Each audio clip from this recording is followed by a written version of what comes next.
So it's showtime, ready to rock.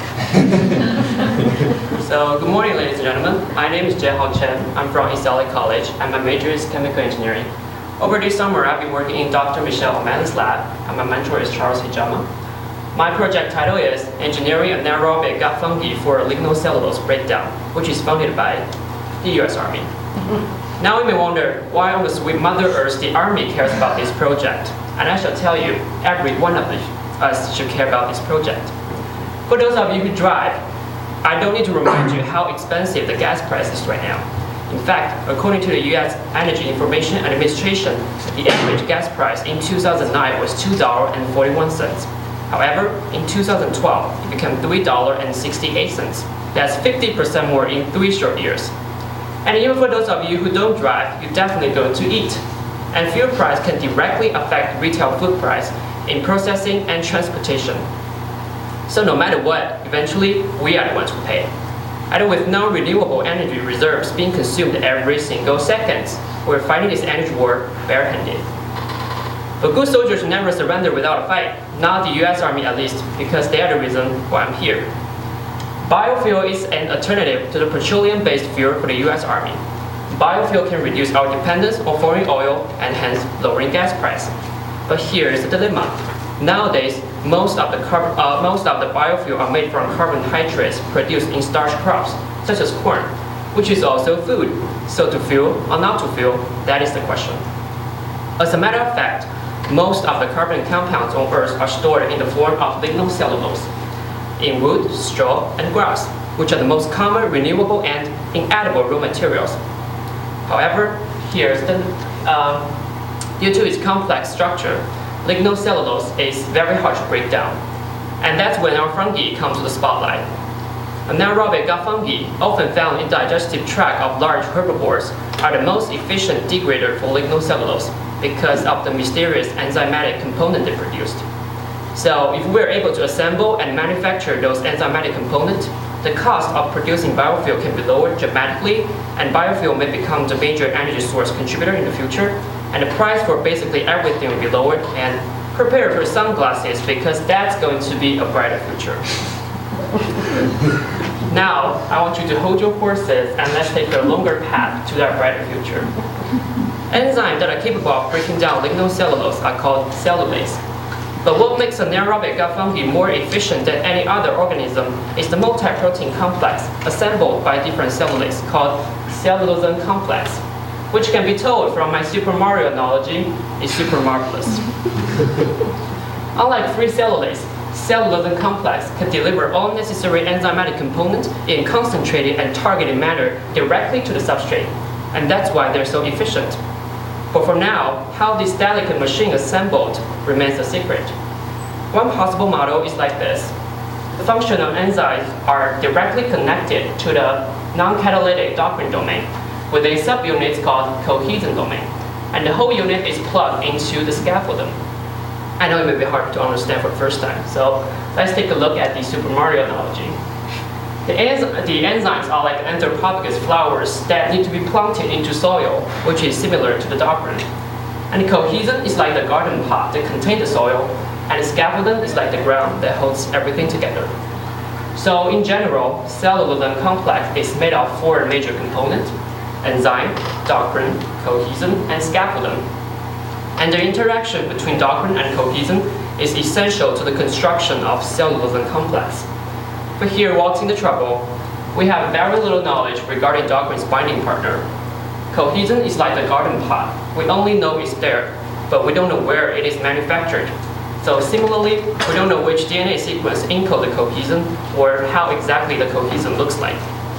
So what I'm trying to accomplish this summer is to decipher fungal cellulose architecture by identifying doctrine's binding partner.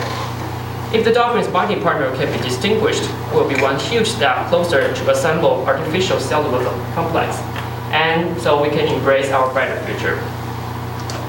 But for so far, it has been a long journey for me to be able to reveal their funky little secret. This piece of DNA called cell 6A welcomed me at the beginning of my project. It was born to be chosen because it had the DNA sequence for both enzyme and doctrine protein. Since the doctrine protein are very important to me, I amplify this doctrine DNA using a method called polymerase chain reaction, aka PCR. PCR is generally used to amplify the DNA of interest, and we use this machine called thermocycler to perform the reaction. One PCR cycle involves 3 steps. We start with one double-strand DNA, and during the first step, denaturation, the temperature is raised to 98 degrees, and the intermolecular force between the double strand is destroyed. So we will end up with 2 single-strand DNA. And during the second step, called annealing, the temperature drops to 60 degrees, and 2 primers will bind to both ends of the single-strand DNA. And finally, at the third step, elongation, the temperature goes up to 72 degrees, and the enzyme called DNA polymerase will move along the DNA sequence to synthesize a new strand of DNA by adding building blocks called nucleotides. After the nucleotide is successfully added to the certain spot, the polymerase will just move to the next spot till the end. So after one complete cycle, we will have 2 double-strand DNA. But that's not the end of the story.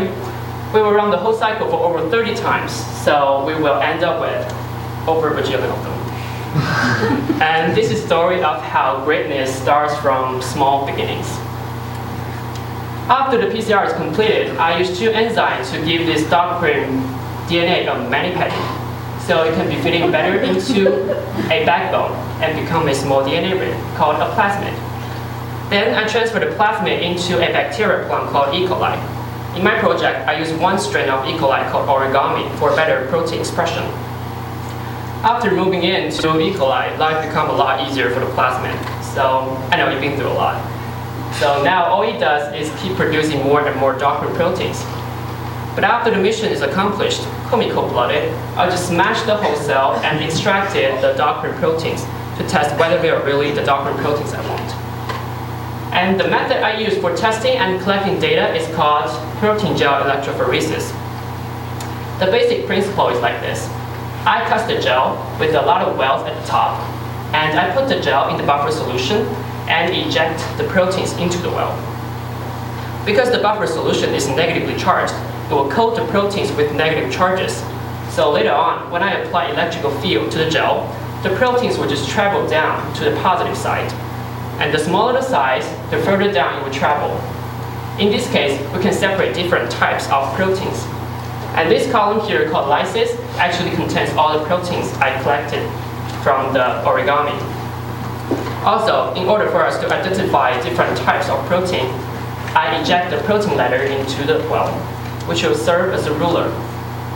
And the unit for this ruler is kilodalton. Kilodalton is used to indicate mass on an atomic or molecular scale. And 1 kilodalton equals to about 1.7 times 10 to the negative 24 kilogram. And the data I collected is in this elution column. Elution here is the process of extracting the doctrine proteins from the other proteins by washing with elution solution. So after the elution steps, the doctrine band should become the strongest and hopefully the last band standing, since all the other proteins have been washed off. And as you can see from this gel, the strongest band is here at about 25 kilodalton. But however, my doctrine band is actually here at about 15 kilodalton. And as you can see, it's not as strong as this one. So based on the information, we think that the doctrine protein here has indeed been expressed, but not very well. After further analyzing the gel, we came up with the conclusion that origami is just not the one for cell 6A. It's not ready for lifelong commitment. And the reasons are as follows. First, cell 6A has rare codon. Codon is a set of 3 nucleotides. And because most of the amino acid can be encoded by more than 1 codon, every organism has its own bias in the usage of total 61 available amino acid codons. This is actually a small piece of my messenger RNA transcribed by my doctrine DNA. It has a total of 153 regular codon and just 1 rare codon, AGA. During the process of translation, the transfer RNA will bring different types of amino acids to the corresponding codon. And in origami, the tRNA population for AGA is significantly less than the regular codons. And this insufficiency can lead to translational stalling and premature translation termination.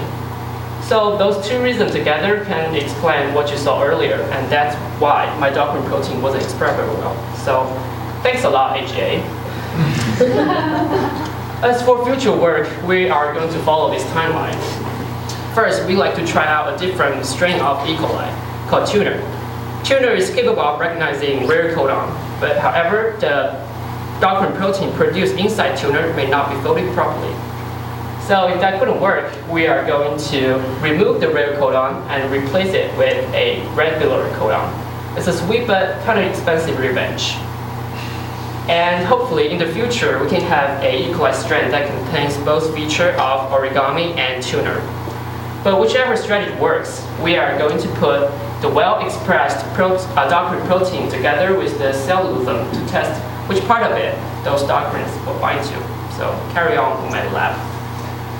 And here I'd like to say thank you to the whole O'Malley Lab, especially my PI, Dr. Michelle O'Malley, and Kevin, and my mentor, Charles, and my coworker, King, and all the whole INSET staff, friends. Really couldn't do it without you guys. So thank you.